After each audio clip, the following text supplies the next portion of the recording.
to share something with you. That might put me in a very negative light, yeah. Relationships are not my forte. See if someone grabbed up my wife or something completely different ballgame. I'll walk away from here, and this has been like a therapy session.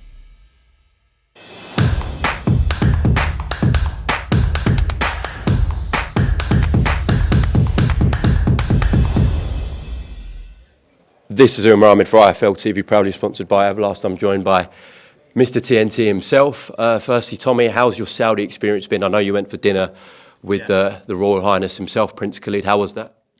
Yeah, first of all, I just want to say, big shout out to everybody in Saudi, and thank you for having me and my team here. We've been here almost a week now, and it's been the best week, that I've ever had hospitality-wise. They couldn't have done enough for us, and we've been treated like kings, to tell you the truth.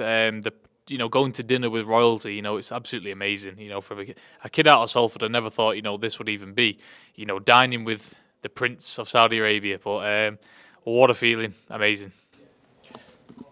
Tommy, we are short for time, so I'll get straight into it. There was a video yesterday where Jake Paul obviously put quite a volatile message out to you. Yeah. He's talked about your newborn daughter Bambi quite a lot, your partner Molly May. Has he crossed the line here? No, not at all.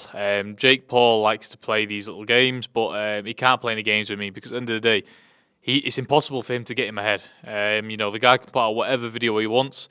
I'm here solely focused on Sunday night. I'm going to take his head off. There's no talking, there's no nothing. Talking can't save him on Sunday night. It is over for him. Okay. Let me ask you directly, how comes you didn't attend the Saudi launch press conference and also the BT face-off with Josh Denzel? So the run up to that, things were difficult. I'm in camp. That's what a lot of people don't understand. He signed up to the sport of professional boxing. Now, any professional boxer would not break camp. As in the last 2 hard weeks.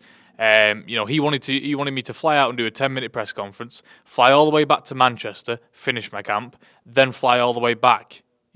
We're doing media now. Fight week is the time for media stuff. But again, it's just one of his mind games. But he doesn't work with us because we're here to win. We're not here for a paycheck.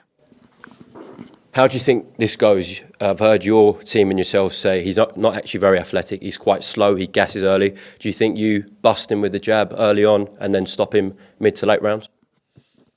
Like I've been saying the whole way through this fight, I'd be very, very surprised if he makes it past 4 rounds.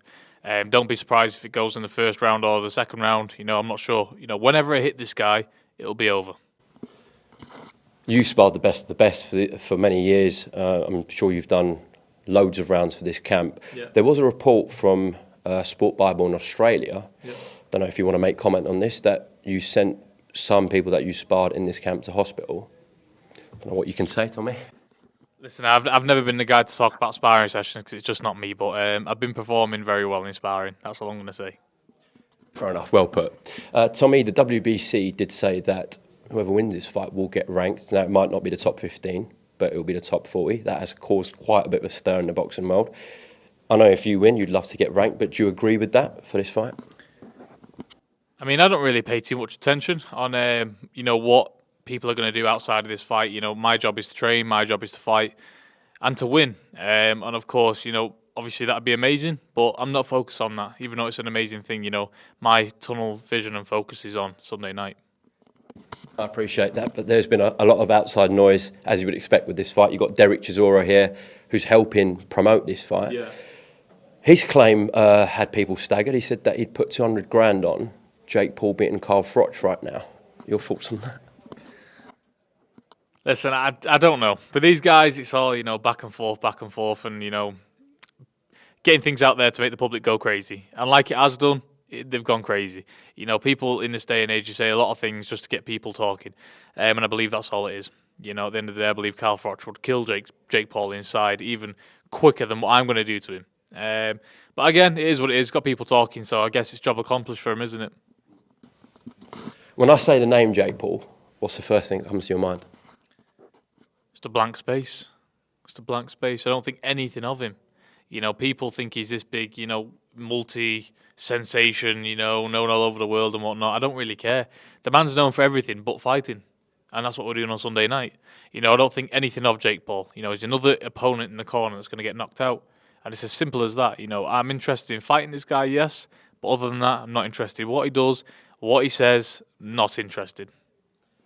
On a slightly more light-hearted note, when I spoke to you at the media day at the before the Yard Better Be at fight, I spoke to your brother Tyson, and he had his two boys, Prince and Tutty, there, and I said, "What do you guys think of Jake Paul?"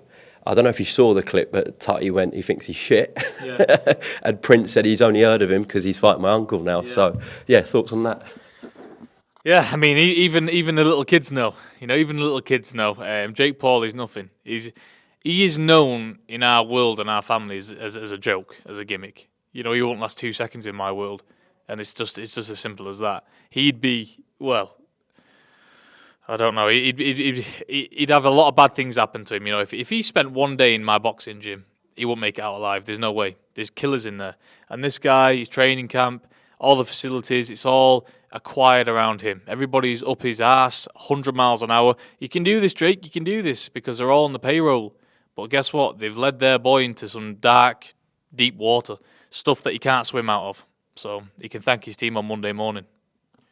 Tommy, thank you very much for your time here on IFL TV in Saudi Arabia. Best of luck on Sunday. Have you got a final message looking down at that camera for Jake Paul? Everybody tune in Sunday night to see an absolute demolition job take place. Jake Paul will no longer be boxing after Sunday, and it's all for you guys. So thank you very much. God bless, Tommy. Thank you, mate. Top man.